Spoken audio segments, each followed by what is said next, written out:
News channel की क्या मजबूरियां हैं वह सच दिखा नहीं पाते। इलेक्शन में न्यूज चैनल और एजेंसी के दोनों हाथों में लड्डू होते हैं। इलेक्शन के वक्त मीडिया का इंक्रीमेंट गवर्नमेंट ने 25% तक बढ़ा दिया था। आम आदमी पार्टी कही जाने वाली पार्टी इसमें एक कदम आगे है। हम सभी को ऐसा लगता है कि सारे न्यूज मीडिया हाउस बिक चुके हैं। इनको खरीदता कौन है, गवर्नमेंट या गवर्नमेंट चलाने वाली पार्टी या कोई और? असली गेम तो कहीं और से चलता है। आज हम इसी विषय पर बात करेंगे। ज्यादातर हमारे पास न्यूज 3 तरीके से पहुंचती है, एक न्यूज़पेपर, दूसरा न्यूज चैनल्स और तीसरा न्यूज एजेंसीज। लेकिन आजकल सोशल मीडिया और रेडियो भी एक माध्यम बन गया है न्यूज पहुंचाने का। सभी पॉलिटिकल पार्टियां इन पर कंट्रोल रखना चाहती हैं जिन तरीकों से समाज में न्यूज सर्कुलेट होती है। न्यूज़पेपर और न्यूज चैनल आपको पता ही है, लेकिन न्यूज एजेंसी क्या है? पूरे वर्ल्ड से न्यूज कलेक्ट करती है। न्यूज़पेपर और न्यूज चैनल को न्यूज सेल करती है। जितने भी सरकारी न्यूज चैनल हैं वह भी न्यूज एजेंसी से ही न्यूज खरीदते हैं। लेकिन जो सरकारी कार्यक्रम होते हैं उनकी न्यूज सरकारी न्यूज चैनल्स आजकल सेल भी करते हैं, जैसे राज्यसभा, लोकसभा, 15 अगस्त, 26 जनवरी या अन्य सरकारी कार्यक्रमों की न्यूज। मोदी गवर्नमेंट से पहले ऐसा नहीं होता था। भारत के कुछ न्यूज एजेंसीज हैं जैसे यूएनआई, पीटीआई और एएनआई। पीटीआई की अपनी सैटेलाइट है। Government of India, Hindu, NDTV, the times of India, the Indian express, ये सब पीटीआई के सब्सक्राइबर हैं। न्यूज एंकर जब रिपोर्टिंग करते हैं तो कहते हैं एजेंसी के हवाले से न्यूज आ रही है। न्यूज चैनल की वेबसाइट पर भी न्यूज एजेंसी के नाम देखने को मिल जाते हैं। इसका मतलब यह है कि यह खबर न्यूज एजेंसी से ली गई है। गवर्नमेंट या कोई पॉलिटिकल पार्टी, सरकारी या प्राइवेट कंपनी अगर देश के ओपिनियन को बदलना चाहती है तो न्यूज एजेंसीज, न्यूज़पेपर्स और टीवी चैनल्स, इन तीनों पर कंट्रोल करना पड़ता है। कहा जाता है आम आदमी पार्टी को बनाने वाली मीडिया ही है। आम आदमी कभी भी न्यूज के डेप्थ में नहीं जाता, यह जानने की कोशिश नहीं करता जो न्यूज सर्कुलेट हो रही है उसमें कितनी सच्चाई है। आज ये मीडिया हाउस देश के ओपिनियन को बदलने का दम रखते हैं, इसलिए मीडिया को डेमोक्रेसी का चौथा पिलर भी कहा जाता है। देश की किसी भी आपातकालीन परिस्थिति में पहले मीडिया को ही तैयार किया जाता है ताकि वह विरोध में रिपोर्टिंग ना करे। एग्जाम्पल के लिए, यदि भारत और पाकिस्तान का युद्ध होता है तो भारतीय मीडिया भारत का ही पक्ष रखे, न कि पाकिस्तान का। 1962 के युद्ध में यह देखने को आया था। भारत की कम्युनिस्ट पार्टी और उसके द्वारा संचालित न्यूज़पेपर चीन का पक्ष रख रहे थे। यह बहुत दुर्भाग्य था। जब हम वोट देते हैं, हम किसी पार्टी के कैंडिडेट को वोट देते हैं। अगर मीडिया पार्टी और पार्टी के कैंडिडेट की इंफॉर्मेशन ही गलत प्रोवाइड कराए, हमें सही जानकारी नहीं दी जाए, फिर भी हम उसके कैंडिडेट को वोट करते हैं, तो हम वोट करते नहीं हैं, हमें वोट कराया जाता है। हमारा माइंड वॉश किया जाता है। इस माइंड वॉश करने का मेन टूल होता है मीडिया। मीडिया की ऐसी क्या मजबूरियां होती हैं कि सही जानकारी जनता तक नहीं पहुंचाते हैं। टाइम्स ऑफ इंडिया की 18 लाख कॉपी डेली भारत में बिकती हैं। ये 5-7 रुपए सेल होता है, लेकिन ये 18-19 रुपए में कंपनी को पड़ता है, जिसे कंपनी 5-7 रुपए का सेल करती है।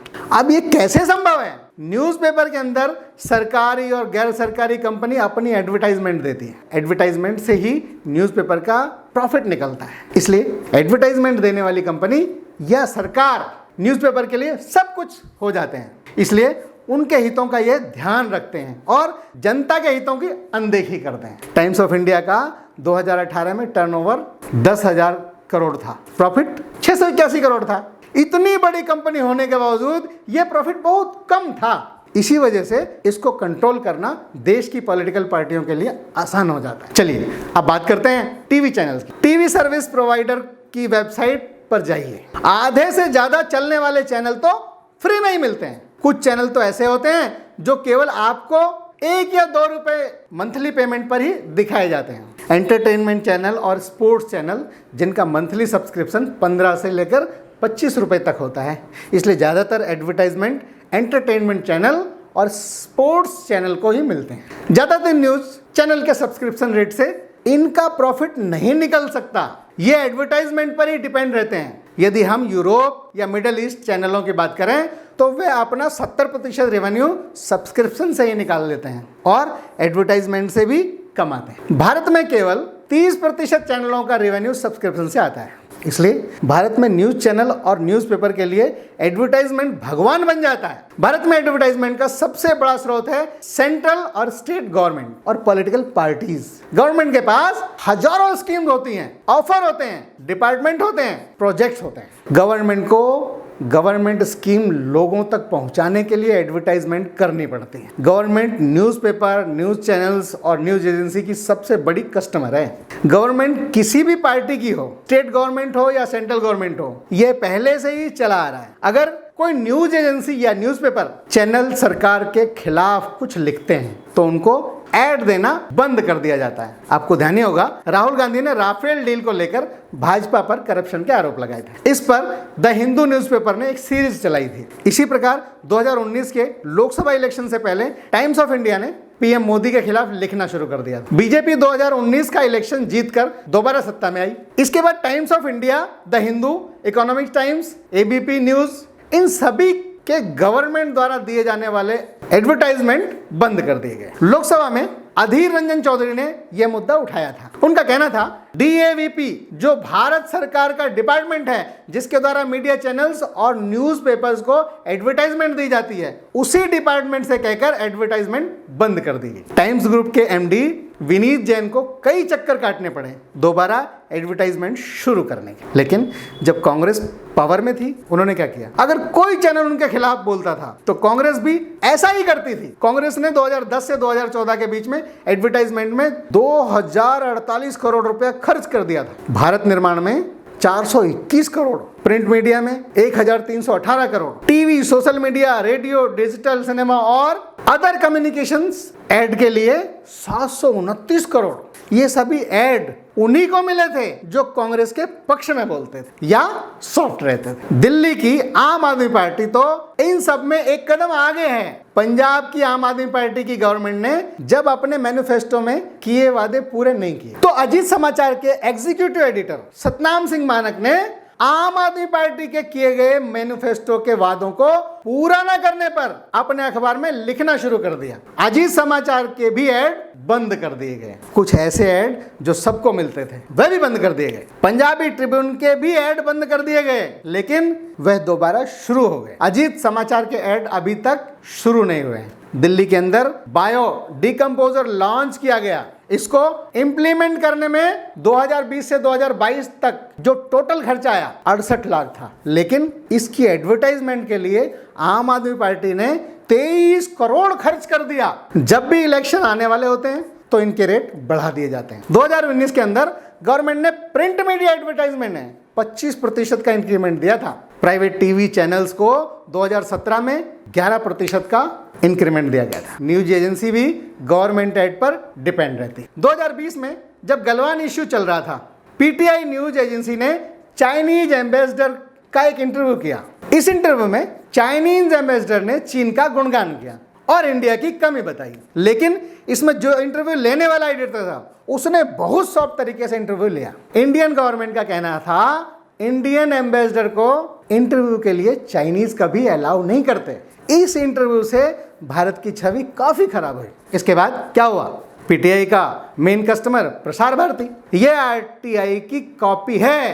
प्रसार भारती ने पीटीआई को एक लेटर लिखा, कहा कि जो आपने किया है इससे हम अपने रिलेशन को री-इवैल्यूएट करेंगे। इसके बाद एएनआई न्यूज एजेंसी को ज़्यादा वैल्यू मिलने लगी। जब ऐड के पैसे से भी कुछ news agencies, news channels control में नहीं आते तो स्लैप का यूज़ किया जाता है। स्लैप यानी strategic law suit against public participation. कोई जर्नलिस्ट या कोई न्यूज एजेंसी गवर्नमेंट के खिलाफ या बड़े बिजनेसमैन के खिलाफ लिखते हैं तो उनके खिलाफ डेफेमेशन के back to back case file किए जाते हैं। ये केस कोई एक स्टेट या एक जगह से फाइल नहीं किए जाते हैं, बल्कि मल्टीपल स्टेट और जगह से फाइल किए जाते हैं। इन केस का मोटिव केवल परेशान करना होता है, जीतना या हारना नहीं होता। एक एग्जांपल से समझते हैं। जनवरी 2018 में जब अनिल अंबानी के ऊपर राफेल में करप्शन के आरोप लग रहे थे, तब अनिल अंबानी ने इसी स्ट्रेटेजी का प्रयोग किया। उन्होंने Financial Times, Bloomberg, the Economic Times, the Financial Express, the Week, NDTV के खिलाफ डिफेमेशन केस फाइल किए थे और यह तब तक कर रहे थे जब तक लिखना बंद नहीं कर दिया गया। इसमें गौतम अडानी भी पीछे नहीं है। उन्होंने भी 2017 में the economic time, economic and political weekly के ऊपर डिफेमेशन केस किया। 3 अगस्त 2021 Adani port and special economic zone limited Ahmedabad court में इकोनॉमी टाइम्स के ऊपर डिफेमेशन केस किया गया। ये केस तब तक चलते हैं जब तक लिखना बंद नहीं हो जाता। जब ये केस किए जाते हैं तो ये बहुत बड़े अमाउंट पर किए जाते हैं, जैसे 10,000 करोड़ मानहानि का दावा।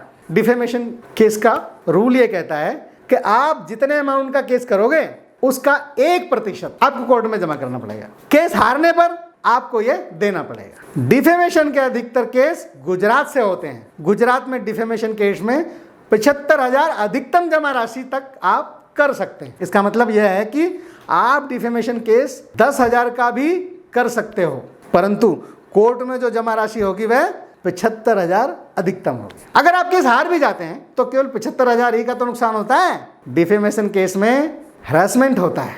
मीडिया इंडस्ट्री या जर्नलिस्ट इसको झेल नहीं पाता, लिखना ही बंद कर देता। इस स्लैप स्ट्रेटजी को यूज किया जाता है एडवर्टाइजमेंट का पैसा देकर भी। डिफेमेशन केस करने से भी अगर मीडिया कंट्रोल में नहीं आता तो अगली और फाइनल स्ट्रेटजी होती है उसको खरीदने की। इंडिया में जितने मीडिया हाउसेज हैं इनमें से 1/3 या तो पॉलिटिशियन ऑन करते हैं या पॉलिटिशियन के करीबी। जब इंडिया में लोकल केबल डिस्ट्रीब्यूशन होता था 60% केबल डिस्ट्रीब्यूटर लोकल पॉलिटिशियन के ही होते थे। इस पूरे चार्ट को एक बार देख लीजिए। न्यूज़ 18 ग्रुप एक बहुत बड़ा ग्रुप है मीडिया चैनल का। न्यूज़ 18 ग्रुप ये रिलायंस फैमिली के ज्यादातर अगेंस्ट में ही लिखा करते थे। जब कोई ऑप्शन नहीं बचा, मुकेश अंबानी ने जनवरी 2012 में 1700 करोड़ रुपए इन्वेस्ट कर दिए नेटवर्क 18 और टीवी 18 ब्रॉडकास्ट में। मई 2014 को नेटवर्क 18 का पूरा कंट्रोल ही ले लिया। At that time Arvind Kejriwal Mukesh Ambani के गैस डील पर सवाल खड़े कर रहे थे। अरविंद केजरीवाल ने अक्टूबर और नवंबर 2012 में 2 प्रेस कॉन्फ्रेंस की। मुकेश अंबानी ने गैस का प्रोडक्शन कम कर दिया और सरकार को ब्लैकमेल कर रहे हैं। मुकेश अंबानी का स्विस बैंक में ब्लैक मनी है। इसके बाद मुकेश अंबानी के एग्जीक्यूटिव ने नेटवर्क 18 के सभी जर्नलिस्ट के साथ एक टाउन हॉल मीटिंग की और उसमें साफ समझाया गया कि अरविंद केजरीवाल को मीडिया में दिखाने की कोई आवश्यकता नहीं है। इस चार्ट को एक बार देख लीजिए। इसमें आपको पता चल जाएगा कौन किस चैनल को ऑन करता है और किस पार्टी का सपोर्टर है। एक बार गूगल पर सर्च कीजिए, आपको पता चल जाएगा कौन सा चैनल किसको सपोर्ट करता है। जय हिंद, जय भारत।